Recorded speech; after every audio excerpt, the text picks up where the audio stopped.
Welcome to Kaufman Conversations, a podcast where we sit down and talk with people behind the work. From agents and auctioneers to industry experts, colleagues, and occasionally just people we find interesting. This is a place for open conversations about things that shape our business and the communities around us. We'll cover topics ranging from real estate and auctions to market trends, lessons learned in the field, and practical tips from people who have spent years in the industry. But it doesn't stop there. We'll also wander into conversations about the outdoors, sports, business, and family, and the stories behind the names you may have heard, but may not really know. The goal is simple: pull back the curtain, share experiences, insights, and maybe a few lessons learned the hard way along the way. Think of it less of a formal interview and more of pulling up a chair at the table after a long day and having a good conversation with people who have seen a thing or two. Whether you're in real estate, auctions, business, or simply curious about how markets and the people work, we're glad you're here. I'm Anthony Kaufman. This is Kaufman Conversations. Let's get started.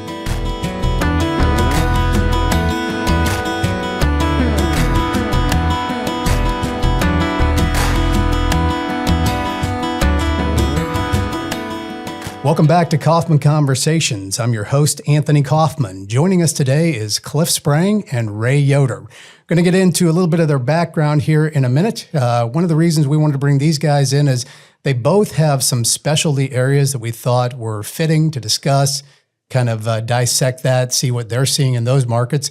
Both of these gentlemen are auctioneers and real estate agents, heavily involved in the real estate markets, but they do have some specialty asset classes that they work in. So we're going to get started this morning, and I'm going to talk to, kind of kick it over here to Cliff and get a little bit of a background. Cliff, where you're born, kind of your background as far as your family, growing up, and how you ended up in this industry. So I would have grew up in the Winesburg area. Mom and Dad, I would have grew up on Grandpa's farm.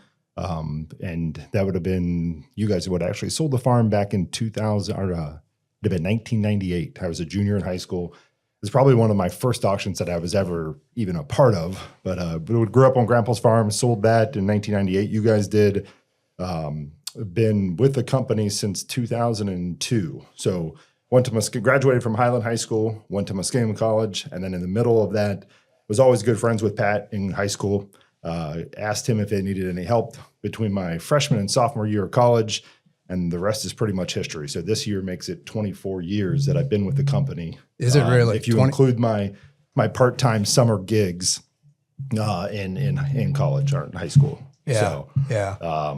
But yeah, so that's where, from that standpoint, they've been with the company for 24 years, which, you know, when I'm 43, I look like that's more than half my life that I've been with the company. So that's crazy to think about. I knew that you and Pat played ball together in high school, knew each other, and obviously I remember when you guys came on, you guys were doing the setup crew, doing the signage. I think we covered in detail in the last episode your property improvement plans Yes. for so forth and so on.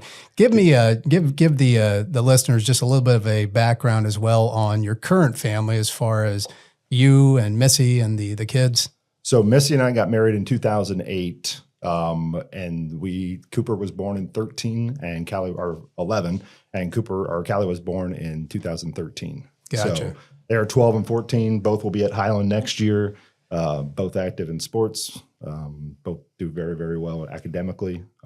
Very, very proud of them. Yeah, that's awesome. You spend a lot of time as well in the 4-H circles, correct? Yes, we did. Yeah. Growing up, I did, and now this is the last year for my kids. Last year was our last year doing it. We've moved to a new house.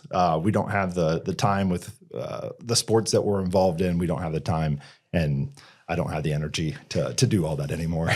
I understand. But it was definitely a part of my childhood. We took pigs and steers through the entire lifetime of my. So you actually, I remember you with hogs. I didn't remember you raised steers as well. Oh yeah, no kidding. Yeah. I think I set the record my first year of taking a steer of how many times it got out of my hands. I probably have that 4-H record somewhere. Yeah, I don't know that they published that one. I hope not. Yeah, there you go. Mr. Ray, turning to Ray. Now, just a little background on Ray so all of you guys understand. In full fairness, Ray probably gets more abuse in the office than anybody.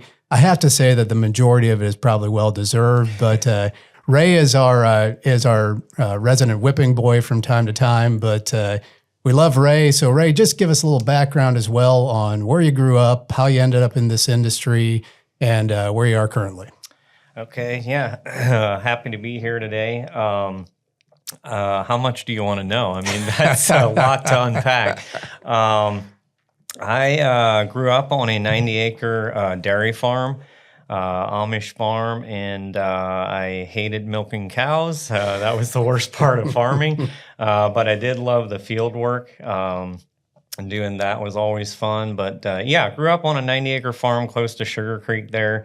Out of school, I had a siding job. I was in framing and just a little bit of this and that. And then I was actually in purchasing for a chair factory close to Winesburg for 8 years. From there, I went to do solar work. And I have a cousin, Andrew Jr., that's in the industry. He's a Kaufman agent there in West Virginia. But he was always after me to get into the industry because I had an older brother that was a first-generation auctioneer, Mark Yoder. So he used to work for Kaufman. Yep, and you knew Tremendous him well. auctioneer. Yeah, good dude. So when he was kind of my father figure, if you will, respected him, looked up to him. And Andrew always knew that I wanted to be an auctioneer since Mark was. But then as life happens, Mark passed away in a car accident when I believe I was 12. So after that, that dream kind of went away for me. But Andrew never quit trying to get me to get into the industry. He kept bugging me. Actually, to the point where it annoyed me. He just wouldn't stop. And then life goes on, and my grandparents passed away, which would have been Andrew's grandparents as well. And then we had a family auction, a family-only auction. And at that time, Andrew said, look, you're going to sell. I'm going to get you on the auction block, and you're going to sell a hitch. And I said, no, I'm not. But it was to the point where my wife now, girlfriend at the time, Naomi, said, well, just do it. That way you can at least tell them, look, I tried it. That's not for me. Like, leave me alone. So, I got up on the block that day. He convinced me. The first item I sold was a teapot for $1. And the rest, I guess, is kind of history. After that, after being up there for a little bit, I was like, oh, I actually want to do this. And so he had a certificate for auction school and convinced me to take it. And here we are years later. Well, as much as we ride you hard from time to time, we're really glad you did. Speaking about your brother Mark, who'd have been about my age, and remember when Mark was getting into the industry, Dad Dave very much thought that he was going to be the next big thing in the industry. Mark could sell. He was a good dude, no doubt about it. Pivoting a little bit here, guys, we're going to get into the specific asset classes that you guys are involved with that gives some expertise and so forth. But before we get there, I'd like to just maybe go back a couple of years. Cliff, obviously you've been in the industry a little bit longer. Do you guys have any stories or any anecdotes, humorous, otherwise, from your days? I know you spent Cliff, you spent a long amount of time in the setup crew, ran that for years. Maybe just some background there. Just open that up and see what you guys have to say. So, I mean, I was sharing with Missy the other night we were going over some of this stuff, and I was sharing with her. One of our funniest stories is when Ross and me and Kurt were down at a farm sale, and me and Kurt hopped in the truck, and we told Ross, hey, you can go with the seller. Well, that quick, he hops into the vehicle, and all of a sudden there's three dogs that come into the truck, and they're all on top of Ross they're all four of them are looking out the window, and me and Kurt are just rolling laughing as we're rolling down to the next property.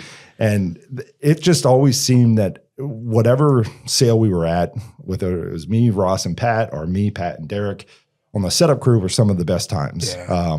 We were always laughing. We were always joking. We also knew when to turn it on and be serious. Right. Because we know, like with an auction, it's usually sometimes not always, but sometimes it's a situation where it's a death in the family or something along those lines where you got to tread lightly with the laughter. Right. So absolutely. Yeah. There was I kind of moved on from that point when you guys were in there, but I do recall when needed and I was helping out, it was always a good time. I know Pat alluded to that when we talked about it. He said it was a simpler time. He said things have changed since then, not necessarily in a negative way. I mean, there's obviously a lot of positives, but it was definitely a simpler time.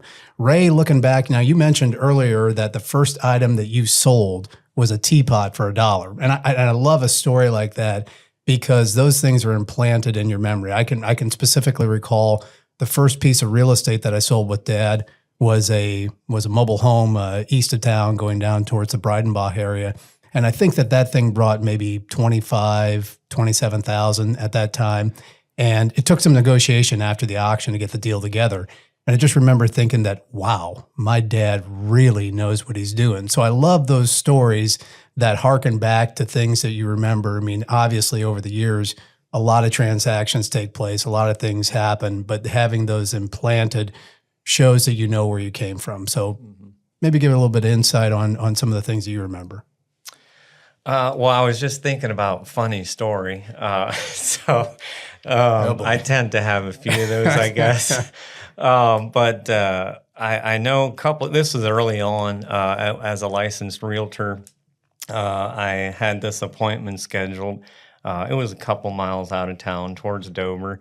And the address was, I remember, 4701. For some reason, so I scheduled this time early in the morning. Well, like 9 a.m. is early for me, I guess, but 9 in the morning, and I was going to go meet them. And I knew there was a lady that was going to be there to show me around and whatever, show me the contents, because the contents were going to be sold too. So somehow I got 4710 put into my Google Maps instead of 4701, and I roll into this house, up to this house, and they had those house numbers too, which is weird. It actually had a 4710 and a 4701. I go up to the door and I knock on the door, and it took a while, and finally the door opens, and it's this older lady rubbing the sleep out of her eyes, looked confused. And I was like, Ray Yoder, I'm here to, look at the contents to sell. And she just had this weird look. And I said, well, your husband or someone called me to schedule this. And all of a sudden she was like, well, what address? And I went back to my notes and I seen 4701. I wanted to crawl into a hole right there. I mean, I apologize. She actually laughed, but that was one of the memories I have to like, oh my God, I double check every address from now on. Yeah, that's awesome. We had just a quick anecdote. Years ago, there was a property that was, it was in the Sugar Creek here, and it was rented out. So there was a tenant in it, and we had been given some instructions. I remember specifically who I was showing the property to, and unbeknownst to me, the tenant worked the night shift. And so I got there showing the property to a gentleman, well-known local guy. And we're going through there. And, I'd knocked and said, hey, anybody at home? Nothing, didn't hear anything. We cruised into the bedroom, opened up the bedroom door, and here the gentleman is asleep in bed. Koozie border. I don't think Koozie knows that at all, but we went in there and it's like, we better duck out of here real quick. So yeah, we've all had those situations where, we think we've got everything covered, and invariably something crops up. Nice thing about it is you learn from those situations probably more than you do for the ones that go perfectly. So looking at, obviously things have changed significantly. Cliff, you've been here for quite a while, Ray as well. What are some of the market conditions that you guys are currently seeing? Let's talk first of all from a real estate perspective. I know that you're both heavily involved in real estate auctions. Cliff, you do quite a bit of real estate listings as well. Ray, you're doing a lot to the Stark County and some of those northern markets. So I'm always interested in hearing what you guys are actually seeing when you're out and about. I mean, I would say it's still strong. I mean, when I started, in, I think it was 2019, compared to now. Like it's still, I mean, I still think it's a shortage of housing for the amount of buyers we have. Um, I wouldn't say it's a bad market. It's more of a reset market, maybe. Maybe not even quite the reset's the right word, but maybe just more where it should be versus 2020. Prior to that, where everything was just crazy. I mean, you had multiple offers on almost every home, to where now maybe it'll take a day or two. Mm-hmm. But I still feel it's a great market in all of housing, especially vacant land.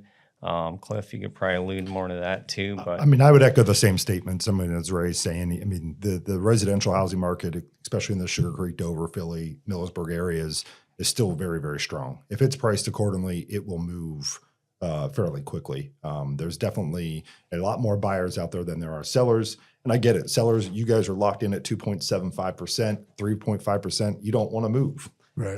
But I would encourage you to do that and make the call. Selfishly. There you go. Yeah, absolutely. What you're talking about, both of you guys have mentioned it. It's a supply and demand thing. And at this point, the demand still outweighs the supply. Very much so. I think there was a recent listing in Millersburg. Another company had it. And talking to some of the agents from Millersburg, within one day, that particular property had 14 offers on it, which is, while it may not be, escalating price clauses, things like that we saw earlier, well-priced properties are definitely still strong. Ray, I'm interested to hear from you, since you do maybe a little bit more work to the north from time to time. Do you see any difference in those northern markets, or are they similar to the markets that where our offices are located? I'd say maybe just a touch different, especially in values for sure. We're just in a bubble here that's unbelievable, but yeah, I'd say the demand locally is definitely better than the demand up in the Stark County right now. They're maybe a little more selective. There's more housing, obviously more people. But still, if you'd have to ask me and I'd have to give one answer to it, I'd say it's still a strong market. Right. So we would probably all agree that at this point we still see this as more of a seller's market than we do a buyer's market. Mm-hmm. Yeah. Okay. Let's talk now a little bit about some of the specific asset classes that you guys are involved in. That we put quotations around this because we never want anyone to think that we feel that highly about ourselves. But you, to some degree, are experts in these areas. Both of you guys are heavily involved in firearm auctions. In fact, walking through the warehouse this morning, I see about several hundred guns that you guys are cataloging. Ray, you've been doing a lot of semi-tractor auctions and equipment auctions for the gas and oil industry. And then Cliff, you are heavily involved in the memorabilia end of things. So before we talk about the firearms, let's talk about the things that the two of you do kind of on an individual basis. Going to talk to you first, Cliff, from a memorabilia, trading cards, examples like that. What are you seeing with those? I know, a lot of that stuff spiked like crazy during COVID, but what are you seeing right now in the memorabilia field?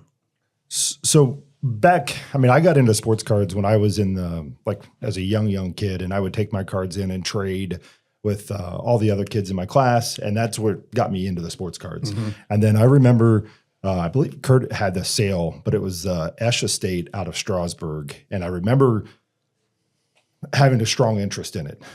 Kurt got Roger Dunn to come help catalog. Right. And I stood along Roger. And then from there on, I started doing sports auctions because it was just something that interested me. But as far as if somebody brings a collection in to us, they can catalog it themselves. I will proofread everything, or I can catalog everything for them, photograph everything, and go from there. Yeah. Particular cards, there was times that I will recommend if they need to be sent off to PSA for authentication, if they're in mint condition, or if it's a Michael Jordan rookie, it definitely needs to be authenticated because there's so many fakes and reprints out there. JSA autographs, one of the feathers in my cap of last winter, we sold a Steve Jobs autograph for over $18,000. Would have never thought it, but we had JSA come in. Now, out of that collection, there was some stuff that was not that did not authenticate, and then there was other stuff like the Steve Jobs, that was an absolute home run. Right. Yeah, I'm glad you mentioned that because, I don't have, any basis of knowledge when it comes to memorabilia. I was similar. I remember as a kid, one of the biggest, I don't know, nowadays you might call it a flex. Something that when Dad would buy, each year we'd buy a set of Topps baseball cards for the entire set. And I used to remember thinking that was just so cool. But trading cards, things and forth. But you brought up a little bit about PSA. What defines whether or not you send those cards in to have them authenticated by a service like that? The value is big. Right. So any Michael Jordan rookie card, whether it's the Star or the Fleer brand, you get back into your Mickey Mantle rookies. There's so many people that made fakes of those cards because they saw value in them. So I've had to burst some bubbles for a couple guys that were like, hey, that's definitely not real. And we send it in just to verify, but it's definitely, Sure. You had I think in the last couple of years, you had a Michael Jordan rookie card that was legit, but what was it that was off that you and I would never have been able to see it? They called it trimmed, and I disagreed with them. So I sent in a 1986 Fleer sticker and a 1986 Fleer rookie. So there's two rookies in the same set, and it was actually a local seller here in Sugar Creek.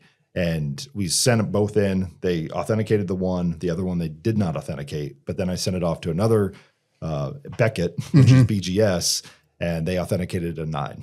Oh, really? Yeah. Okay. And I mean, we're talking thousands of dollars difference. So what is the difference? Let's look at it. I mean, everybody knows who Michael Jordan is. If a Michael Jordan rookie card from '86 is in perfect mint condition, it's been slabbed, which you can explain what slabbed is, all of those things, what are you looking at potentially in value for something like that versus one that comes back as a 9 and not a 10?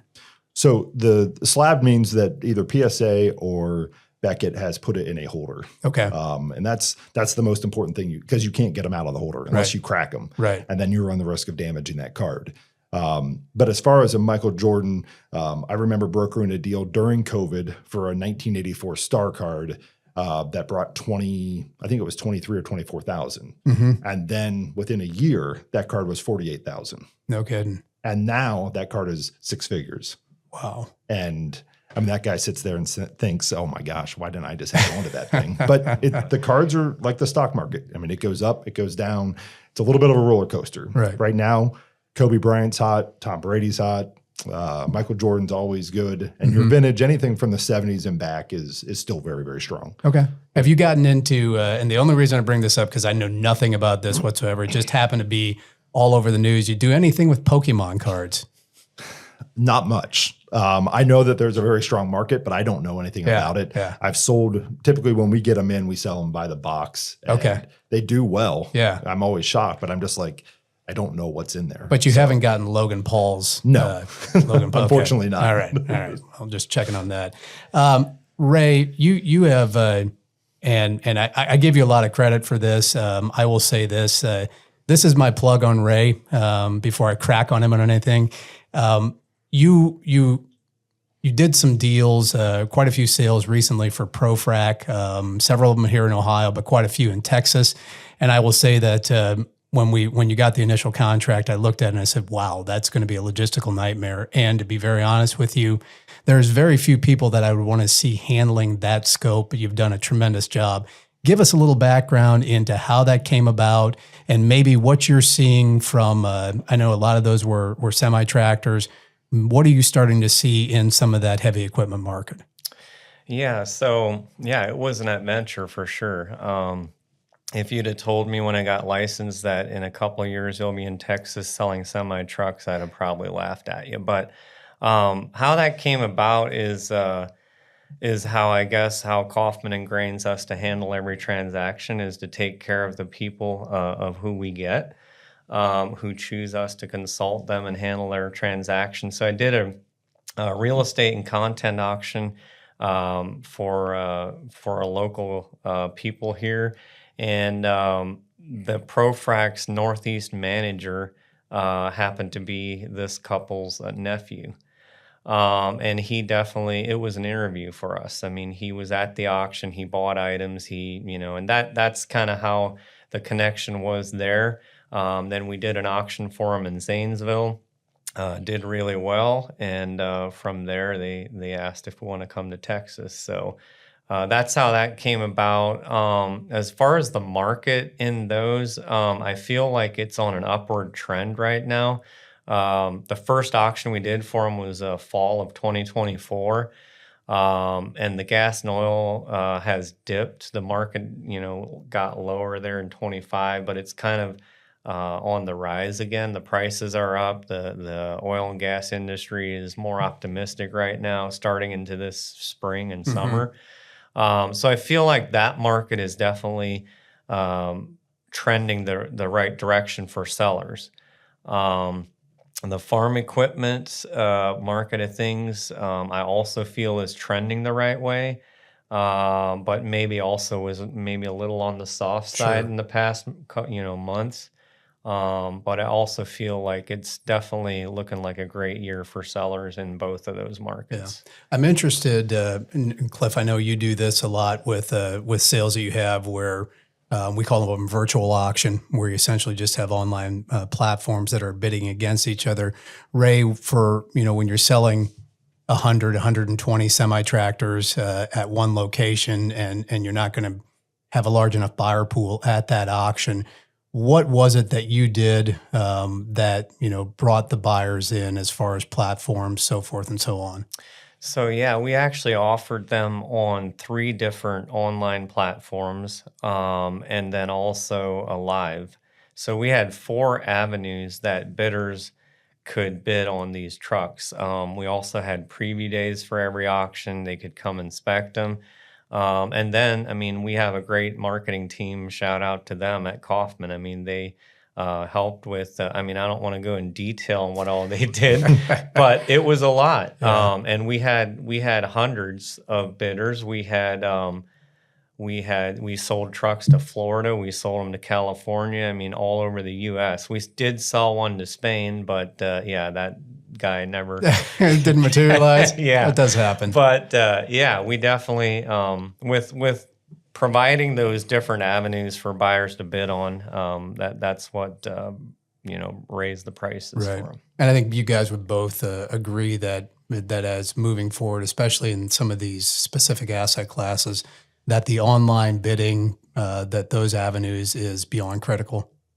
100%. We even have locally, like when we do our gun auctions here, we will have local people walk through the gun auctions and then they go home and bid because they say, no offense, we don't want to listen to you guys for 3 hours or 4 hours to sell, and we can go home and work, still follow it on our phone, bid live, we can hear you live. And it's just a convenience factor. I think since COVID, I think everyone's gotten a lot busier. Right. So we had to adapt. Before COVID, we didn't have many online only auctions. Right. After COVID, it's been a lot more cost effective for the sellers, and also as our buyer reach has been a lot better. With the online only auctions. I think we're also probably seeing a move to the next generation does not necessarily look at the live auction from an entertainment standpoint the way they would have in the past. So getting in front of them requires us using avenues that we probably would not have done 10, 15 years ago. Yeah. So don't get me wrong, I miss that. I know. I remember Pat and I would every 2 days we'd be going to a house, setting up the tent 30 by 50, and we'd have a live auction. It was just a big gathering. It was a social event for everybody. And now it doesn't happen anymore. Yeah. Well, you brought something up, and that is firearms. And both of you guys would be the firearms experts here in Ohio. I know we've got some in West Virginia as well as Illinois. And we talked earlier about, the gun collection that's coming up here in May. Like to hear from you guys how you go about, because obviously it's similar to, be it sports cards or something like that. There's not necessarily an authentication process, but for buyers that are bidding on this stuff, knowing exactly the quality, things like that, how you guys go about putting those collections together, and then what you're seeing in the overall market when it comes to guns. Well, just a short little story. So when I got married to Missy, I had 0 guns, and my wife had 1. Nice. That her Uncle Andy gave, that her Uncle Andy would have gave to her. And so I remember just when I got the first one, she had the first one. I used it to kill my first deer that I ever shot. And then I was sat there and I'm like, you know what? I'm going to get a gun safe. And then she's like, I know where this is going. And then it just became more and more and more that I enjoyed the gun aspect of things. But as far as being experts, I mean, Ray will attest to this as well. We are only as good as Wayne is. Wayne Hosteller and his daughter, they do a lot of our photography. Wayne does our grading on the guns. So we are as good as what Wayne makes us look. Right. But I feel like we know what we're doing as far as the guns go. We know how to market them. We know what bidding platforms we need to put them on. The on-site crowds, they're definitely not as big as what they used to, but I think that's also a testament of what the photos look like, what our descriptions are looking like, the titles, and people can bid with confidence online. Right, right. Yeah, and the past couple auctions, even though our live crowd wasn't as big, we always had over 1,000 registered bidders. So that's always what we even use for potential sellers is like, look, you're going to get over 1,000 eyes on your gun. Right. So yeah, that it's the buyer confidence that Wayne provides for them from doing them for years. Right. So. Now, and you guys run those, besides the live, you're running multiple platforms, bidding platforms for that as well. So we have two online bidding platforms that we do. And then like for the April 30th auction that we've got coming up, we're going to implement a third platform. Really? Wow. Yeah. Okay. So between the live in person and then 3 bidding platforms, you have 4 different avenues to be able to bid. Sure. That's cool. With guns and firearms, ammunition, so forth, do you guys see any slump, anything like that? Or is there anything that you see? I mean, are they continue to sell well? They always do. Yeah. It seems. I mean, your plastic pistols have taken a drop in the last probably 2 to 3 years. They're not as strong as what they are, but your collector guns are still strong. Right. Very, very strong. So and when you talk your about user guns. like a plastic pistol, you're talking about things like Glocks and so forth. Yeah. Okay. Your Glocks, some of your SIGs are High still point. strong, but Glocks and high points and those don't bring as much as what they used to. They're still strong, but there's just so many of them out there. Yeah, we chuckle because high point is it shoots. We'll put it that way. We always say if you can't shoot them, just throw them at them. Yeah, because there it's you a go. big paperweight. Yeah, there you go. Yeah, I like that. Is there a specific type of? I know in many years past, this isn't recent, but it used to be a situation where maybe some of the rifles and so forth in this area didn't have the same amount of exposure. Obviously, with the online bidding platforms and the fact that Ohio now allows straight wall cartridges for deer hunting. What are you seeing from some of those specific parts of the gun industry? I mean, well, I think you said it with the online. I mean, we're reaching all across the U.S. and we provide shipping to where maybe years ago they had to come and attend in person to where we wouldn't have reached those people. I don't know, Cliff. You could probably answer this better than I I think some in the small gauge. Some of that stuff is very popular in our area. So your 28 gauges, your 410s. And I can remember people calling other buyers from out of state, be like, hey, why did that 1100 28 gauge bring that? And I'm like, well, that's the beauty of the auction. I'm not sure why. Yeah. But they're from that side of things, and that your Winchester Model 70s, so your Remington 1100s, your Remington 870s are always going to be strong in our area. There's just I don't know if it's, I'm not sure exactly why it is, but there's always been a nostalgia value to have that. Right. And people like to complete those sets and those runs of guns. Sure. Yeah, I get that. Is there a specific gun that when it comes in, when you see one of those in a consignment that you go, okay, that's going to sell well? Yeah, your Colt Pythons.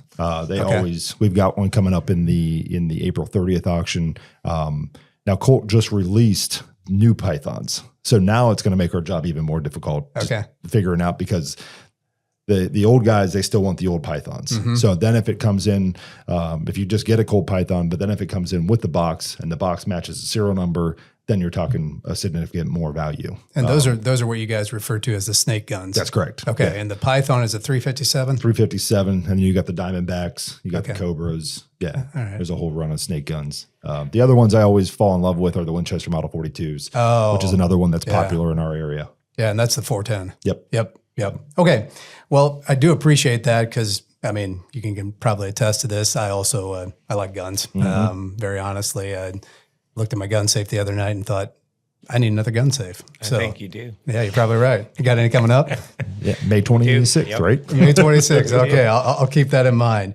So as we start to wind this down here, we are introducing a little bit of a new segment, and that new segment is Ask the Agent, where we are putting it out on social media and allowing people to ask questions of the agents and the auctioneers that are here for these podcasts. And we did have a couple of questions that came in. And so we just want to take a little bit of time to go over those, get your feedback, see what you guys think. This one came in from Sam Candle, and she wants to know, what has changed since you got into the industry? What has changed since you got into the industry? Since Ray has been in it a little bit less, I'm going to have him answer that first, and then we'll pivot over to Cliff. Well, for me, that's kind of a simple answer, I guess, is because of all the technology that has evolved in the industry and, since 2017. When I started with Kaufman, you guys had done online content auctions prior to me starting for you guys, but that was kind of the reason I got hired, is to really do online content auctions. But that's the biggest thing, is I'd say, is the technology side of it. And I remember early on in the setup crew, Henry used to teach us about items, and you had to remember that. You had to retain that if you've seen that item in a future auction, to know how to advertise it, to where now, I mean, we have it at our fingertips. Right. You go to an appointment and Google Lens something, you can find out approximate value, what it's called. I'd say that's the biggest thing for me that I think changed. Sure. I mean, do you have when we would have our content sales, every auctioneer in our company would have a yellow pad, and everyone would go out there, they handwrite every single thing that they would see in that house. You'd come back, put it in a nice Microsoft Word doc, and you were off and ready to go. Now, if it's an online only auction, you take your phone out, you open your catalog software system, and you're just plugging and playing. I think at some point in time, it'd be nice to have the ability to just take a photo and then make it a description, but it's going to be tough because it's a used couch or it's a used chair or whatever it is. It's tough it'd make life a lot easier to be able to do that. Yeah, as they bring AI into cataloging aspects, you're exactly right. I mean, obviously, if there's a serial number or something like that involved, it makes it a lot easier. But there's always going to be that potential for error with something like that, where the human has to come in. So the long and short is, what both of you have seen is just a crazy change from a technology standpoint. Yep. Yeah. Another question that came in. This came in actually from one of our agents, Mel Yoder. And I'm going to preface this question before I ask it by saying, we're going to assume that Cliff is completely healthy. And we're also going to assume that Ray is in the right frame of mind. Who wins in a golf match? Oh, that's no question. I mean, I would win all day long. My money would be on Ray as well, because he plays significantly more than anybody else in our company. Besides Derek. Oh, yeah. Derek might beat you. Yeah. But other than that, and Ray's confidence level is at 1,000 when it comes to golf. Unwarranted sometimes. Yes. Just ask Kurt. Oh, yeah. His wallet's gotten a little bigger. Yeah. So along that same lines, as you look at the company in general, who do you guys think is the best golfer in the company? Let's plead the fifth on that. Don't answer. We don't want to give anyone a big head. I don't know that I'd want to answer that. If it was you, you would say you're the best. Well, I want to say that. I think on a certain day I can be, but on a certain day I don't think I'm there. All right. I'm gonna. It's not in the Sugar Creek office. Let's just say that. Okay. Might be last name Miller, but or Yoder. He golfs 3 times a week, or Well, there's also a Koblenz from Millersburg that can play pretty well. That's true. Yeah. So I guess there's several there. I guess we'll wait until our annual golf outing, then we'll come back and revisit that. Okay. One of the the final segment that we have here is called the final bid, and this is a reoccurring segment where we just ask our guests for a tip, maybe a strategy. It can be related to real estate. It can be related to pretty much anything.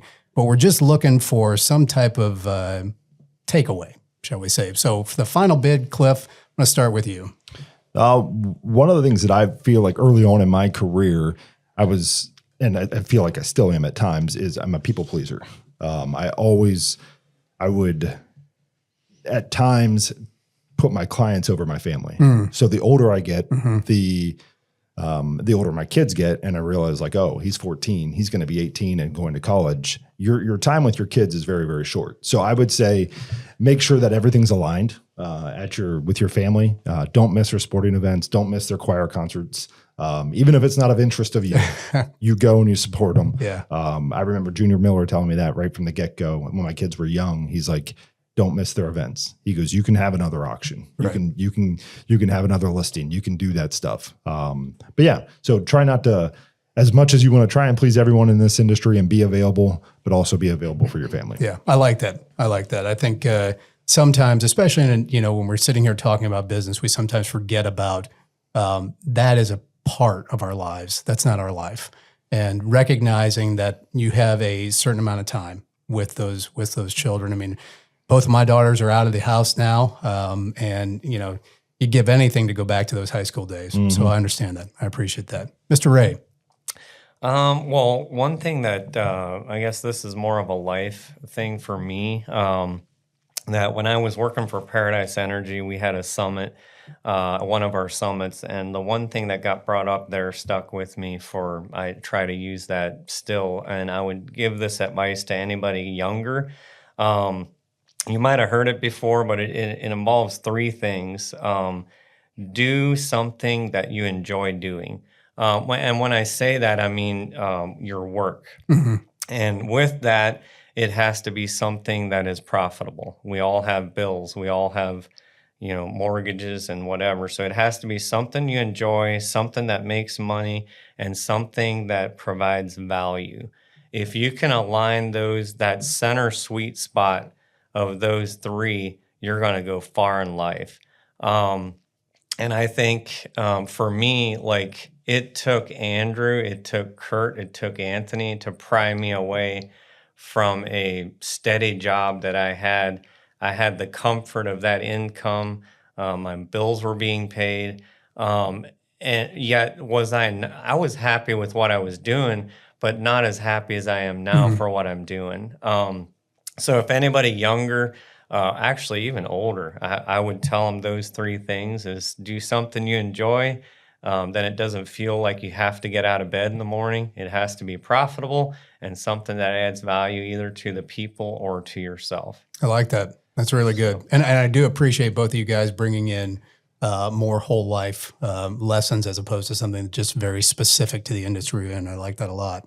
So I think that's going to wrap it up for us today. I did want to leave you guys with this. If you're interested in getting a question answered by our panelists in the future, what you need to do is contact the Sugar Creek office at 330-852-4111 and ask for Lydia, or you can send her an email, lydia.weaver@kaufmanrealty.com. This information will also be in the show notes. Thanks so much for joining us on Kaufman Conversations, and we'll see you at the next one.